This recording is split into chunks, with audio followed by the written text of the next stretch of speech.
बिस्मिल्लाहिर्रहमानिर्रहीम। अस्सलाम वालेकुम नाज़रीन, मैं हूँ साकिब बशीर। इस वक्त इस्लामाबाद हाई कोर्ट के चीफ जस्टिस आमिर फ़ारूक उनकी अदालत के बाहर मौजूद हैं। आज आज़म सवाती की जो दरख्वास्त ज़मानत है उस पर समाअत हुई है। ये मुतनाज़ा ट्वीट का केस है। वो ट्वीट जो उन्होंने इदारों में जो के अफसरान हैं उनके ख़िलाफ़ की थी और उसके बाद ये केस बना था आज़म सवाती पे और 1 दिसंबर से ये मामला चला और उसके बाद आज़म सवाती कुछ दिन यहाँ पे रहे, उसके बाद बलोचिस्तान, फिर सिंध से फिर इस्लामाबाद और इस्लामाबाद में फिर जो स्पेशल कोर्ट थी उसने ज़मानत मुस्तरद की। सिंध बलोचिस्तान की हाई कोर्ट ने उनके मुकदमात ख़त्म किए, ज़मानत मुस्तरद हुई। उसके बाद इस्लामाबाद हाई कोर्ट गुज़श्ता हफ्ते जो है वो ज़मानत की जो दरख्वास्त दायर की गई थी, डॉक्टर बाबर अवान यहाँ पे पेश हुए थे।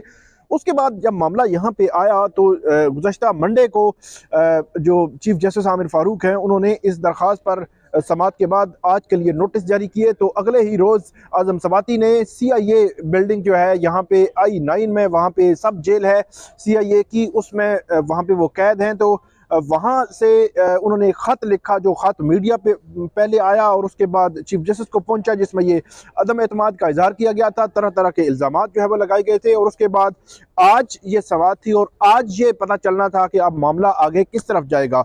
उन्होंने अदम एतमाद इसलिए किया था कि उनका केस किसी और बेंच को ट्रांसफ़र किया जाए, चीफ जस्टिस वो बेंच ना सुने और उन्होंने ये जो है वो इल्ज़ाम लगाया था और मुख्तलिफ चीज़ें की थी, वो पिछली वीडियोज़ में हम आपको बता चुके हैं।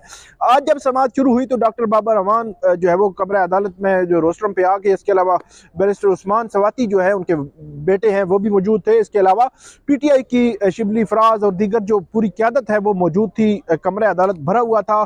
जैसे ही समाअत शुरू हुई तो अदालत ने पूछा FIA जो बाबर अवान है उनसे भी, और दूसरी तरफ जो FIA हुकाम है और जो लॉ अफसरान है उनसे भी पूछा कि आपका केस क्या है और कहाँ पे है। उन्होंने कहा कि हमें कुछ वक्त दिया जाए, स्पेशल प्रोसिक्यूटर इस केस में जो है वो मौजूद नहीं है। तो उन्होंने वक्त मांगने की इस्तदा की कि इसी दौरान डॉक्टर बाबर अवान जो है उन्होंने अदालत से मुकालमे में कहा कि बैरिस्टर उस्मान सवाती जो बेटे हैं इनके आज़म सवाती के, वो कुछ बात करना चाहते हैं। उन्होंने अदालत के सामने रोस्ट्रम पे आए, बात की और ये कहा कि उनके वालिद ने ख़त लिखा था, जिस ख़त के हवाला उन्होंने दिया और अदालत ने कहा कि वो ख़त हमारे सामने मौजूद है, हमें मौसूल हुआ है। उस ख़त में जो है वो उस ख़त के मुतल्लिक़ चीफ जस्टिस ने कहा कि ऐसे खतूत हमें मिलते हैं तो उमूमी तौर पर हम इनको एंटरटेन नहीं करते, लेकिन ये है कि क्योंकि ये मामला जो है वो इस हवाले से चीज़ें आती रहती हैं तो हम ये फैसला किया है कि इस केस में लार्जर बेंच तश्कील दे, लार्जर बेंच जो है वो तश्कील दिया जाएगा और लार्जर बेंच इस केस की समाअत करेगा। और जब इंटरेस्टिंग ये है कि जब लार्जर बेंच का उन्होंने मामला सुना तो डॉक्टर बाबर अवान ने कहा कि आज ही ये केस सुन लिया जाए। तो अदालत ने कहा कि आज नहीं सुना जा सकता, इसमें सीनियर जजेस जो हैं वो छुट्टी पे हैं, वो आएंगे नेक्स्ट वीक और उसके बाद हम लार्जर बेंच बनाएंगे और उसके बाद ये केस सुना जाएगा। तो ये बड़ा इंटरेस्टिंग था, दिलचस्प इसलिए था कि जहाँ पे आज़म सवाती या उनके वकील या PTI जो चाह रही थी कि इस केस का फैसला आज ही हो जाए, तो वो केस जो है वो अगले हफ्ते तक जाता हुआ बज़ाहिर दिखाई दे रहा था। और अदालत ने यह कहा था कि ये 22 वाला जो मामला है कि बेंच की तब्दीली या जज पर एतराज़, या 22 वाला जो मामला है वंस फॉर ऑल हम इसको सेटल करेंगे, वंस फॉर ऑल इसका फैसला करेंगे। तो उनको बज़ाहिर ये लग रहा था कि शायद इसमें ये जो मामला नेक्स्ट वीक तक चला जाए। तो डॉक्टर बाबर अवान ने फौरी तौर पे उनको शायद महसूस हुआ तो उन्होंने अदालत से 1-2 मिनट मांगे और कहा कि मैं आज़म सवाती के जो बेटे हैं उनसे जो है बात कर लेता हूँ, उनसे मशवरा कर लूँ। तो अदालत ने इजाज़त दी, उन्होंने मशवरा किया, मशवरा करके वापस रोस्ट्रम पे आए। कहा अदालत से कहा कि हम वो ख़त जो है वो प्रेस नहीं कर रहे। दूसरे लफ्ज़ों में आज़म सवाती ने अपना ही लिखा हुआ चीफ जस्टिस पर अदम एतमाद का ख़त जो है वो वापस ले लिया और कोर्ट में उनके वकील ने अदालत को आगाह किया।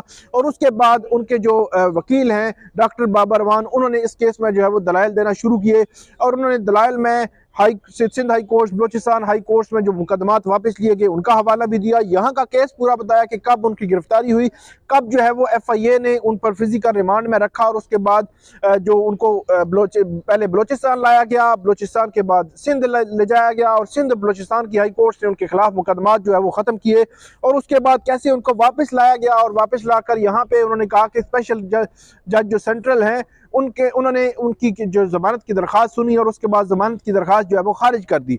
सबसे पहले तो उन्होंने उसके मुतल्लिक भी बताया और अपना केस अदालत के सामने रखा और उन्होंने बुनियादी तौर पर इनकी जो पिटीशन आई थी उसमें जो मुतनाज़ा ट्वीट्स हैं, जिन पर ऑब्जेक्शनेबल ट्वीट्स हैं, उन ट्वीट्स के मुतालिक उन्होंने कहा था कि उन ट्वीट्स की हद तक उन्होंने ये अदालत के सामने मामला रखा था कि वो ट्वीट्स से लाताल्लुकी का इजहार किया था कि वो ट्वीट्स हमारी नहीं है। तो बज़ाहिर आज की जो पूरी प्रोसीडिंग्स थी, जिसमें आज़म स्वाति के वकील जो हैं डॉक्टर बाबा रवान, जिन्होंने दलाइल दिए हैं, तो उन्होंने अहाता यही किया है कि वो ज़्यादा फोकस उस पर नहीं गए कि जो ट्वीट्स का कंटेंट है क्या ऑब्जेक्शनेबल है या नहीं है। सिर्फ एक बात मैं आपके सामने करूंगा कि वो उन्होंने कहा कि कोई ऐसा बंदा या कोई चीज़ ऐसी ले आए कि जिससे ये पता चलता हो कि आज़म स्वाति के कहने पर या लिखने पर जो है वो किसी ने किसी को जो है वो कत्ल करने की धमकी दी हो, इस किस्म का मामला हुआ हो, तो वो जो है वो सामने ले आए। उन्होंने कहा कि इसके अलावा ये जो है वो फर्दर इंक्वायरी का केस है, इसमें अभी तक FIA ने जो SOPs थे वो भी फॉलो नहीं किए। और अदालत को उन्होंने कहा कि जो साबिक चीफ जस्टिस अतर मिराला है, उनकी जानिब से PFVD के केस में SOPs बनाए गए थे, उन SOPs के मुताबिक इन्होंने फॉलो करना था।